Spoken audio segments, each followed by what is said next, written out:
Hey, what's up, you guys? Elmer Brown Enriquez, your host of Artistic Visions, the show where we like to go in depth with young artists at OCAD, talk about their art, what they like to talk about in their art, and what they would like to talk about in their art. In today's episode, I got a very special guest, Jacob or Jacko Mix. Woo! How's it going? It's going good. Thank you for having me. Of course. I gotta say that now. Yeah. Well, I mean, no, thank you for Yeah. coming on. I've seen you in a couple of other projects. Your acting's pretty grade A. Thank you. I would say. And, I'm actually intrigued to see what you've created and what you've created over the years. You kind of are in the world of integrated media, correct? Yeah. And you know what? Actually, just tell me, who are you and what kind of art do you usually make? I covered that already. Yeah. But like, I'd say that I guess I start from the beginning. No, but like from like the basic stuff. I've always enjoyed making stuff, and since I was a kid, like I've been using computers and the internet from like a super young age for like all my life, and I spent like almost all my time on the computer and on the internet. Using computers is pretty intuitive for me, especially to kind of get the results that I want. And so I learned to kind of make stuff with computers and make stuff that's like in my head and like make it a reality. And so I've always done that.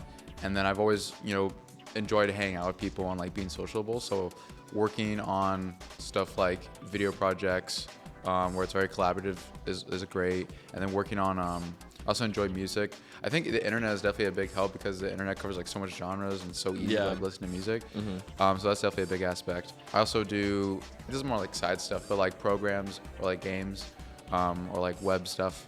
I like doing that. And then also or comics or whatever. But those are more like the side stuff. That's stuff that is more just like free time or whatever. But yeah, generally I do video and music. That's my main stuff.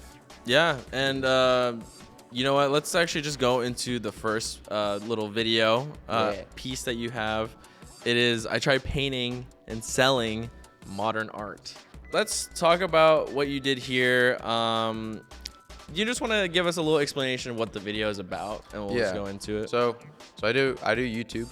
It's one of the things I do, and I had the idea. I can't remember if I had it at the end, like during the end of grade 11 or the summer before grade 12. But I remember I had the idea of like, I've always watched YouTube. Like I never had like cable or whatever, so I just watched YouTube a ton, and even then I enjoyed like when people did skits, or like when I was young we had a lot of DVDs and VHSs, so I'd like watch those. And so I had the idea of like combining YouTube and like storytelling, like fictional storytelling. And then I had a conversation when I started making them. I had a conversation with a friend, and she described it really well. She said it's like a combination of like new YouTube and old YouTube.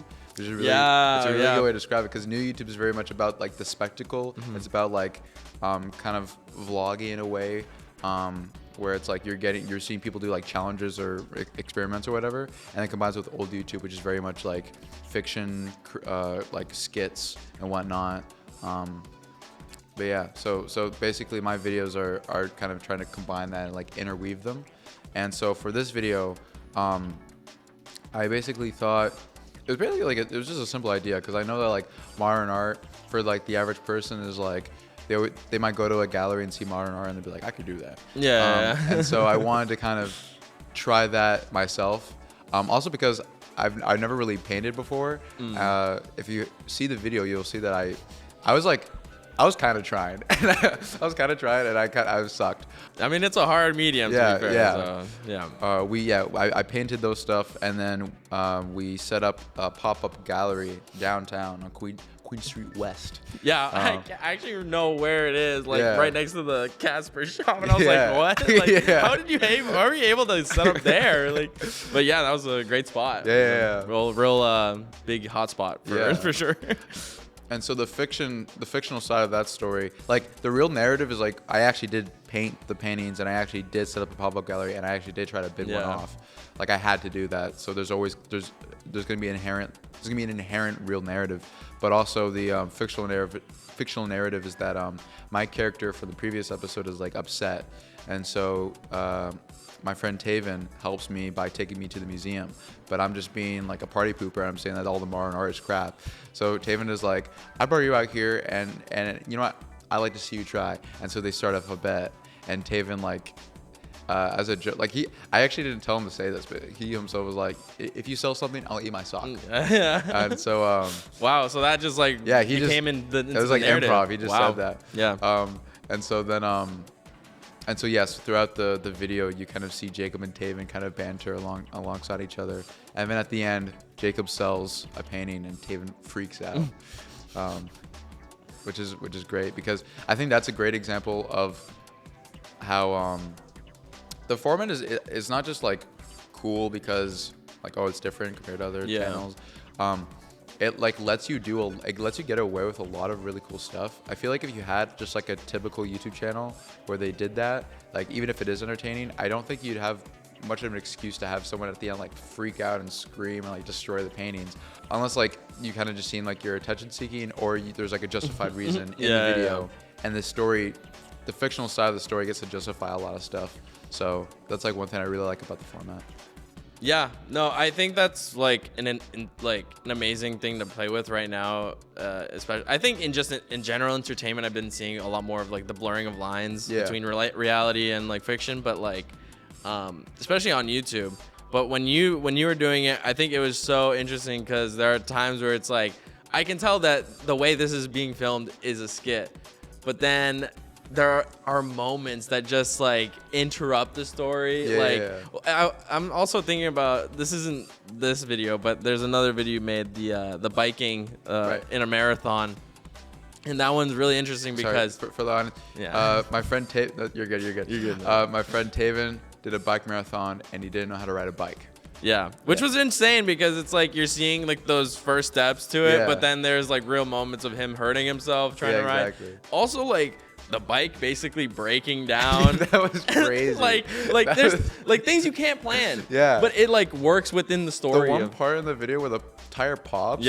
All my friends are like, that's insane. That's something that you always hear other people get, but you never get it yourself. The fact that we got it then and on camera. I know. It was crazy. I know. Like just seeing that puff of air, I was like, wait, what? Like this isn't a joke now? Like it's just like things like that where it makes it really engaging, I think, for me, and really interesting because like even towards the end of the painting video, you're like, okay, now I'm gonna start selling, and then he's like, oh, okay, you're not selling, you're not gonna sell shit, and then one person comes up and he's like, make it $5. I was like, okay, now that guy is like brave, but like he was willing to pay it, and then that moment leads to that moment of Taven being mad. So it's like really interesting to see how much of the real life stuff influences also like what you get at the end. And that's really, really fun. And even like the skits, like the part where you're like engaging with the camera, it's like you're breaking that illusion. Okay, guys, let's start painting. You know, and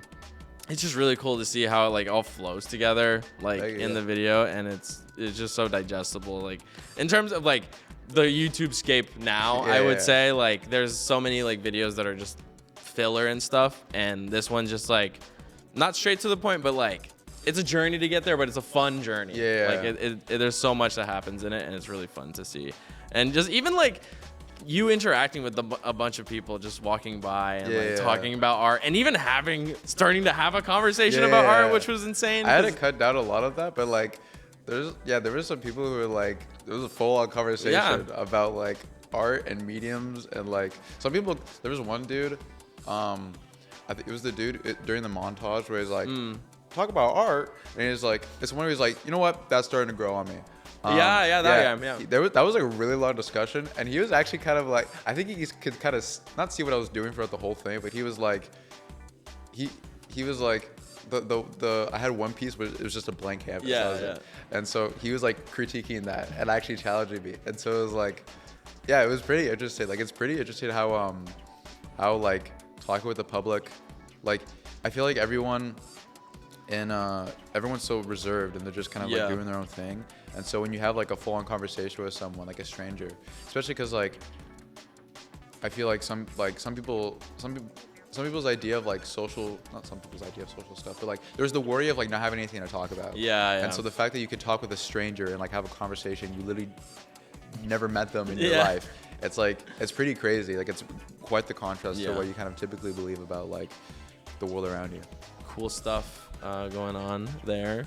Who knows when the next upload is? I can't. You can't. Hopefully around April. Ooh. Hopefully around April dropping. Yeah. Well, speaking of new things dropping, you created a second piece, but it is not in the video realm, more in the music. And the second piece we have here by Jacob is Stargazer Odyssey, a little album that you have created. Yep. And what do you want to talk about in this album? Yeah, so it's more of like I struggle with finding things to talk about because I think this album, it's gonna be weird to say. The next album will be better. That's weird to say, like when I'm talking about like this album, but I think this album was very, I think it was very interesting for me, and I think the reason being, so this is my second album, and my first one was more so I basically was just playing with like for my whole life I've just been playing with music. And my first album, Incognito, was one where I was starting to like make songs instead of just like loops. And so I was like, okay, I need to keep this up. So I made Incognito. And so then after that, I was like, okay, I'm now familiar with making songs. Before with Incognito, I basically, when I started a song, I didn't let myself do anything else until I finished it. Okay, yeah. And so with Stargaze Odyssey, it was kind of the opposite. So I would just like do whatever. That workflow resulted in, it was kind of like it's kind of like a scale. I think like with Incognito, it's the one scale of like I can't touch anything else until this one song is done, and on the other scale, it's like I can just do whatever I want. It is higher quality, and like if you listen to it, you'll enjoy it. I'm making it seem like it's a bad album. I think one thing that you'll definitely notice is that there's a lack of structure in the songs. It definitely kind of goes from like, it's kind of it's gonna sound pretentious, but I think you'll know what I mean. It's more like a symphony. Like when you when you listen, like when you go to like a show and you like listen to a symphony, you know, you can walk away and be like, that was great music, but you can't really remember any specific parts because they all kind of just kept changing. But if you listen to like a pop album, you'll probably remember like a hook or a chorus or whatever, or like an individual song that you liked. And so I think because of that, like this album is unique in that regard. And I think once I kind of balance the scales, I think later in my discography, like looking back, this album will be much more interesting because it has that kind of unique aspect. But that was more because when I would kind of work on songs, I would listen to what I was working on a lot, and I would kind of get sick of it. So when I continued the song, it was pretty different from what I had before because I was sick of what I was listening to before because I kept looping it. Because of that, yeah, it kind of goes from like segment to segment almost. Yeah. As the album overall, I'd say that it's less of like a complete narrative and more of the things that I was kind of thinking and experiencing from graduating high school to going to university and like moving out and like going to Toronto. That big transition period. Yeah, that big, yeah, exactly. And I think some songs you could definitely tell.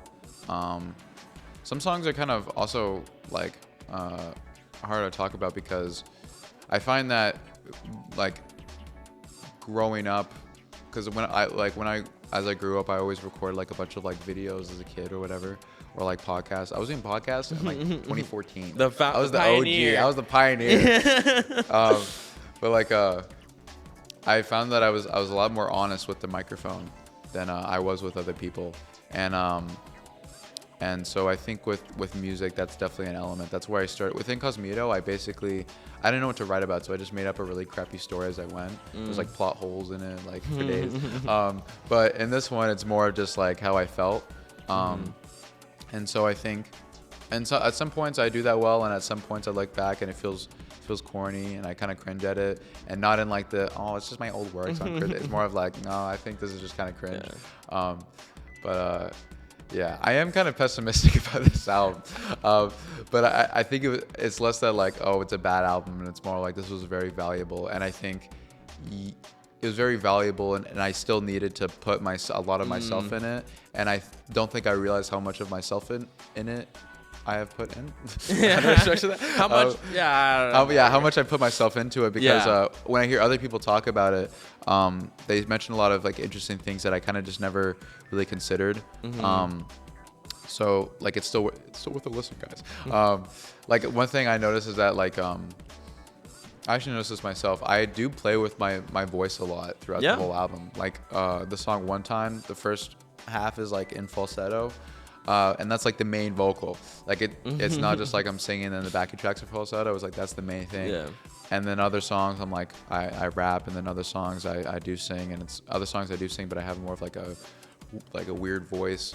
That's something that's just kind of like natural, but it's something that's mundane for me because it's just like that's just me making the song. But for other people, it's different in that regard. And we talked about it earlier, and I also agree. I don't really know what genre I'd put it in. Yeah. Because they go across a bunch of different genres, and even the songs, even like if you not capitalize, even if you take one song, it would still be hard to put like a genre on it. It'd be multiple genres at that point. Yeah, It'd be a mix, exactly. but yeah, like to pin one is. Yeah. I think if you haven't heard the album, I would describe it as high energy, saturated, if that makes sense. Very grand. Very grand, very maximalist. Very, yeah.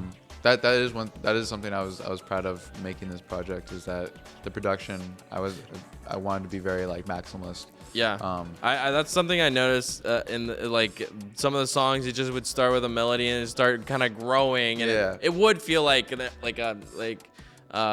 did you say? Like a symphony? A symphony, yeah, not an orchestra, but like it sounded more of like a symphony happening. So like it puts into perspective like, you know, it like has more of a just grander feel. Like like I was in a room like while you're just like going off and singing, like, you know.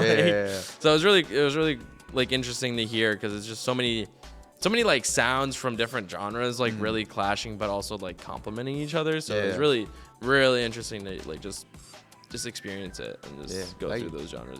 This is amazing work here. So if you haven't listened to this, go listen to it. It's pretty cool. Some really great grand stuff in the pipeline. So is it only on Bandcamp? No, it's on streaming. Yeah, it's on streaming. Just search Jack One. Search it up, and if you search it on YouTube, if you search Jack One on YouTube, you'll probably find both like my actual channel and then like the auto-generated music channel. Oh, the music channel. Yeah. True.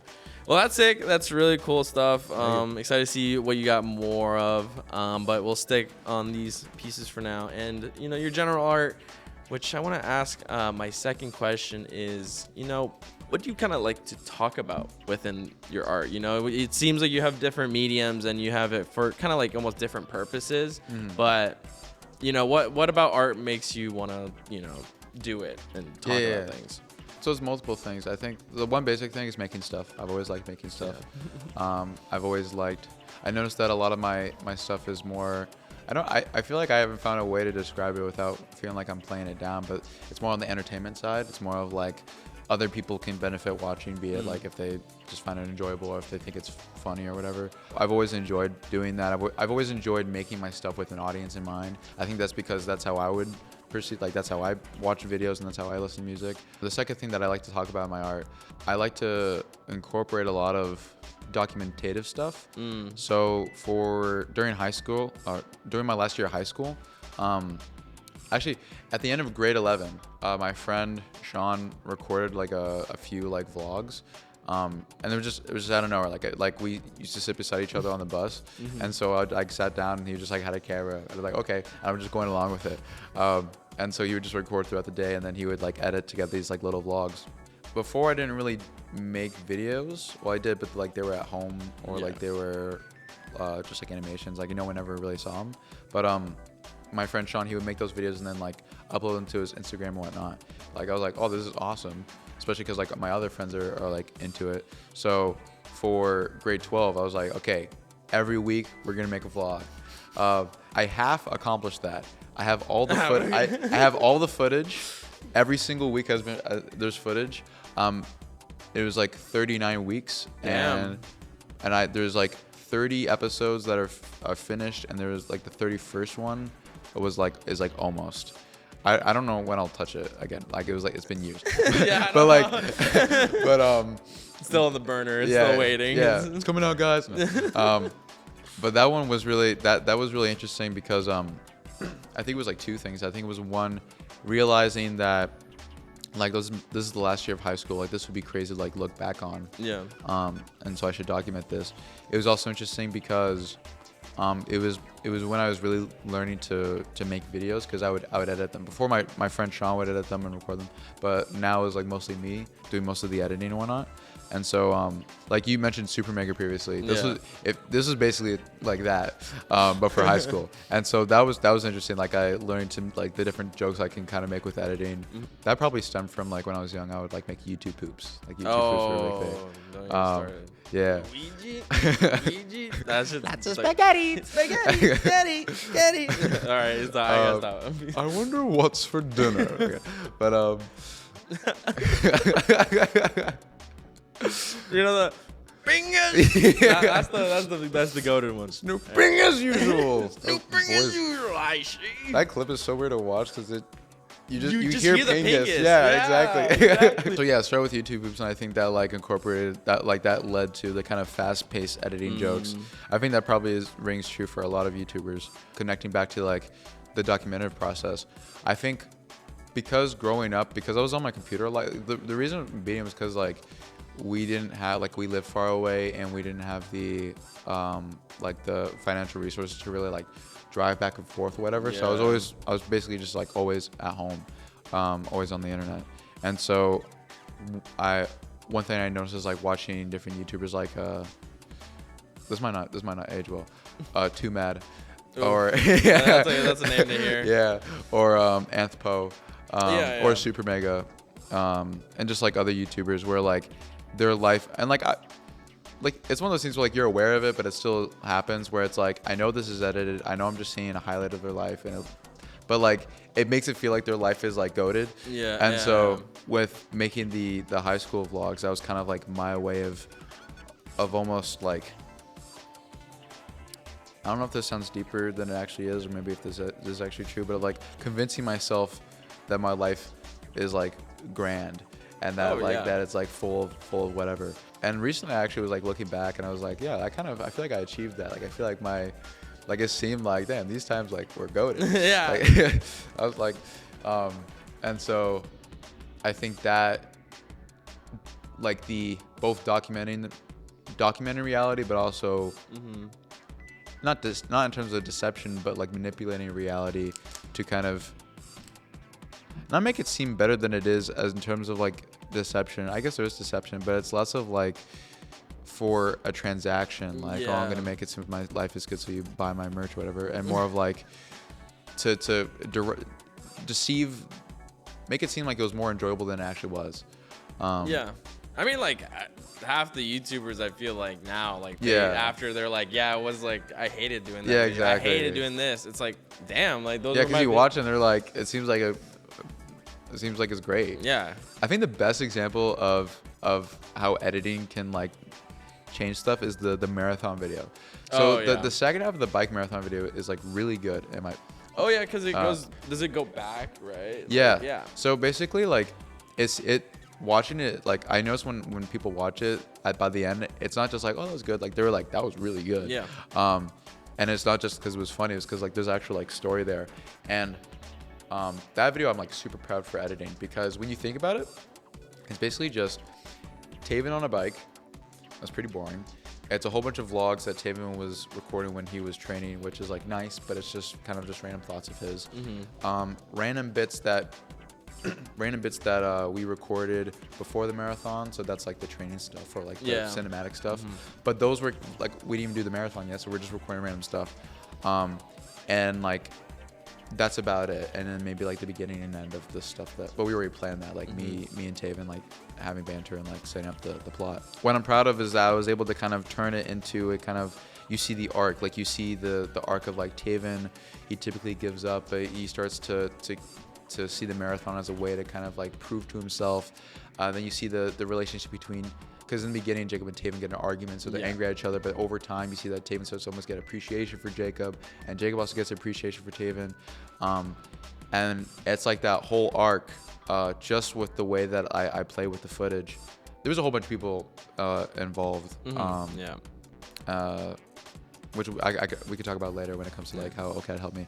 But shout out Gabe. Yeah, I know. Hey, bro, Jay. Yeah. But when we went to film, like me and Taven, because me and Taven were kind of like directing it. we had the idea that like, okay, Jacob and Taven, like they'll have this mix up. It turns out it's a bike marathon, not a running marathon. So when we went to film that, yeah, we imagined that kind of plot, and then we imagined that Taven would be doing the marathon, and then there's the vlogs, and then then he does it, and it's all great, and we're like, yeah, and it's so hype, and then we're gonna give him like a dollar store trophy, and it'll be funny, and then he's like, yeah, and then I remember we were talking, because like making the video also meant a lot to Taven, because he actually had to do the marathon, right? Yeah. So like not only is his character feel like there's pressure to the marathon, but like genuinely like this, yeah, Taven, him. like yeah, Taven in the vlogs is being serious. Like he does see the marathon as like something to prove to himself, and so we thought it was gonna be so hype, and Taven was even like, you know, by the end I might cry, like I don't know, and so then what ended up happening was that it was a disaster. We like went there and it was starting to rain, and like the bike was falling apart, like the axle falls off, the tire pops off, or the tire pops off. Oh my god, that'd be crazy. No. It popped and then it would start rolling off. yeah, exactly. So then we lost Zach, we lost our cameraman. Yeah. The standard route and the family route had to merge. So like Taven was now with like the families and like kids are like riding beside him. He's almost hitting kids. And then like also the this wasn't actually in the video, but originally it was 25 kilometers, but the family ride is 10 kilometers. But because it was raining so much and we were mixed in with the family ride, we just ended up doing the 10 kilometers. So we actually went back. And so then we're hearing about this, and like I'm sitting with Shireen and Evan just in a Starbucks nearby because it's raining. Yeah, and we're just waiting. We're just waiting. And then it's cut short a lot. Then like it's cut short way earlier than we expected. And it got to the point where like I saw Taven, it was awkward. Like I actually did not know. I was like, well, this doesn't really feel hype. So I could either like act hype, but that it's not hype, so it's awkward. Or I don't know what else to do, so it's awkward. But I remember when we were heading to the bike marathon for the shoot, Taven was like, "Oh, Jacob, I have like an idea. Maybe like at the end, I'm like, oh, you're an asshole," and then like I hug you or whatever. And I was actually dismissive of the idea. I look back and I was like, I feel like it was a bit rude. I was like, yeah, that's whatever. Like in my head, I was like, that's a mad idea. But too sentimental. Yeah, it's too sentimental. But when Taven did it, I forgot. So when I'm like, you're last, because I misheard, I'm like, what? Yeah. What? That's me. I'm actually like, what happened? And so then he hugs me, and then that's when I got it. But that was such a perfect thing for Taven to do, and the fact that he did it on his own accord, because it settles both like his arc, but also like the arc between Jacob and Taven. That video was a great lesson on kind of like adapting. Adapting to what you have and what footage you have. Yeah, exactly. Yeah, great stuff overall. I'm gonna move on to my next question. Let's just run through this one because I feel like you might have a big list of people here. So who are some of the people that have inspired you to create art? A lot of YouTube. That's it. Okay. YouTube poop. Next question. No. Just YouTube poop. That's all I watched as a kid. I was like I watched a lot of YouTube. I consumed a lot of the internet culture. It's very fast paced. It's very varied and whatnot. I think specific people, Ryan Higa, I think is a really big. Well, I've been rewatching some of his stuff recently, but I've also been watching like some of his podcasts that he's done since he's quit YouTube, and he downplays himself so much. Like I don't think he realizes of like how much of an impact he made on people, and like how like creative his stuff is, and like how different it was. And for how long he's been on the platform too. For sure. Like for years. Like he was the first one to be subscribed, or technically Fred, I think. Yeah. And then I think he was the most subscribed for a while. He was for a bit. Yeah. But yeah, like the big giants of like Fred, Higa, and Smosh, like they were the first ones to hit 1 million subscribers for a reason. Like they had very big engagement, even though maybe people hate Fred or Smosh or whatever. But like Ryan was making a lot of content that was noticeably creative and consistent too. It's always funny. It was always like something new. Going above and beyond that element from Ryan Higa was something that I definitely do in my videos now. I really like the idea of going above and beyond. Like some of my videos on my channel, like you'll see a lot of different mediums. There's one video where I DJ'd without being able to hear that has like a little music video in it, and I made the song. And then a lot of that same video also has like a 3D model done by my friend Trey. And then like my latest video, I entered the weird world of real life superheroes. That was like a comic book cover thing done by my friend Abby. This isn't just YouTube. I think for humor, the comedian Brian Regan, I watched a ton of him when I was young. Video Game Donkey. I also watched a ton of him. I remember I used to use Scratch. You know Scratch, like you program out blocks or whatever. Yeah, maybe. Maybe not. You can make like games and animations with it. Okay. Yeah. And so I remember I was just copying. I was copying his captcha video, Video Game Donkey's captcha videos, just beat for beat. There's also like I remember when I was young, I made I still have these. When I was grade 6, I made like a little like series called News, but with a U instead of a W. Nice. And so that was probably similar to Ryan Higa's Schizo series, where it's the different characters all silly. Also, that reminded me of Wheezy Waiter. I don't know if you know. Wow, that's a name I haven't heard in a Deep while. Cut, yeah, that one. But I remember his clone stuff. I loved. Yeah. I think that so those probably fed into the idea of like having different characters. But with News, it was like the News, it was supposed to be kind of like a news station, but there was like the weird different characters. And there was like one episode where I just copied so many jokes off of Video Game Donkey's Microsoft Sucks video. Oh yeah. And it was like usually I don't cringe when I look back at my old stuff, but that one I actually cringe because I know what I'm doing. But yeah, Video Game Donkey, I definitely get a lot of my humor from. Super Mega, I get a lot of my humor from. But yeah, Jura, contributed a lot to my humor. But yeah, like I feel there's not really much stuff in like the kind of hyper real genre. So like seeing other stuff, maybe even like Red and Lynx, when they were in since like for COVID, they like were making vlogs. Well, yeah. And they started making their show Wonderhole. Jacob, I'm gonna ask you the last final question of this interview, sadly, but how has OCAD helped you with making art? Yeah, so OCAD has helped me immensely.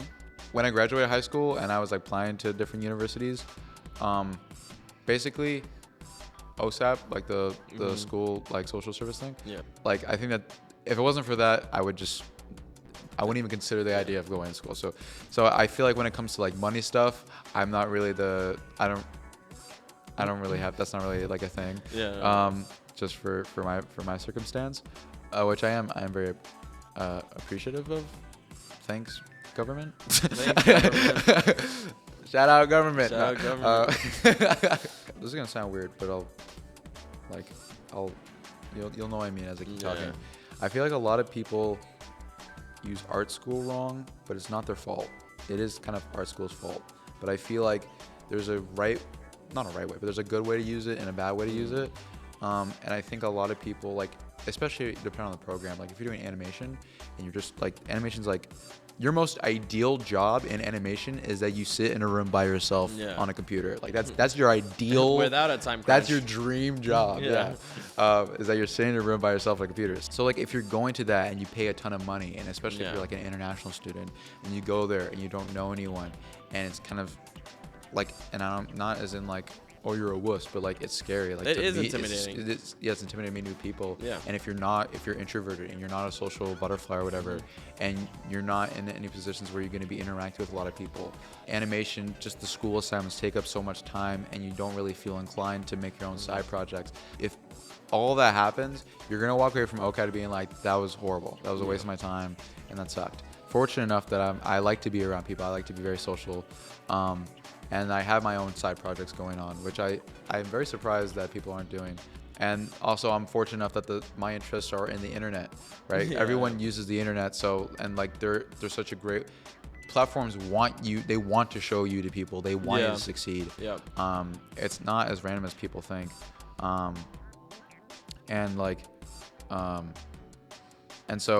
And I'm also fortunate enough that I'm in a program that's very collaborative, and my friends are always very much down to help, and I'm super appreciative of them for the work. The work I do would just flat out not be possible. It wouldn't be possible, and it wouldn't be what it is now. It wouldn't be as good as it is if it wasn't for them. I mean, like going back to the biking video and even the paint video, I'm sure like so many like OCAD people behind the camera. I like Gabe was there helping the bike, and was exactly. it Zach too? Yeah, Zach. Yeah, and Zach also on the bike. Like both of those guys who are great in just grip, but like to have them also be biking alongside in the marathon, they're like doing it. They're doing a marathon and like and filming and recording at the same time. And like, Gabriel's the one who like set the whole thing up. Like it was like wow. Yeah, because I don't do any really biking anything, right? And like, so when you go to integrated media, you get to use like the desk, you get to use the cameras and whatnot. So like, I don't have any like I don't really have any cameras or whatever like gear like that.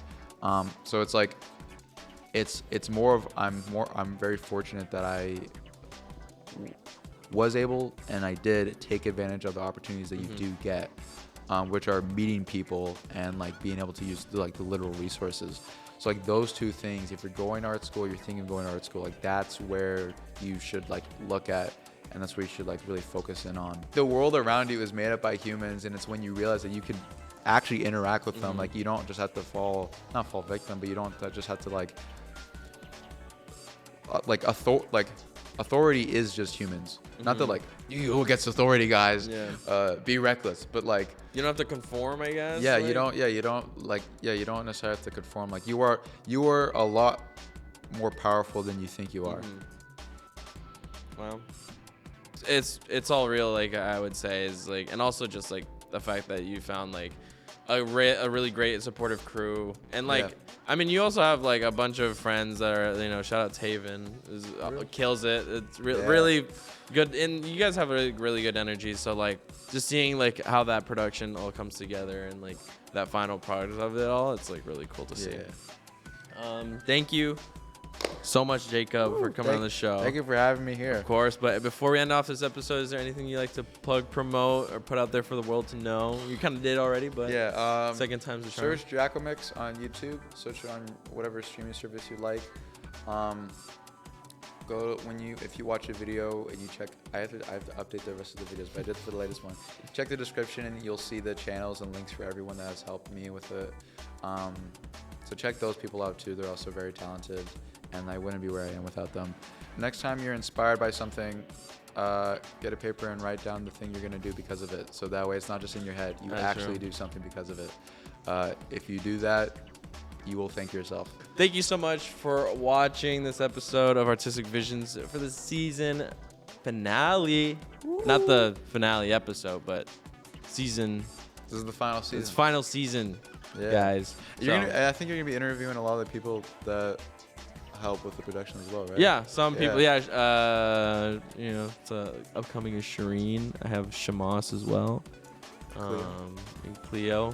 Cleo, I have not fully settled on a date yet, so okay. Well, she told me about it, so she's definitely down for it. She's down. Yeah. Okay, then then Cleo will happen soon. Yeah. Spoiled my guess. No, it's all. I'm kidding. But thank you so much again, Jacob, for coming on. Thank you for inviting me. Of course. Always great chatting. That was really fun to chat about everything. Yeah. About YouTube poops. I don't get to talk about that often. Yeah. Thank you so much, guys, for watching this episode. I cannot to see you guys very, very soon. Take it easy. I hope you have a good day, week, or general weekend as well. Yeah. Bye. Bye, guys. Bye-bye.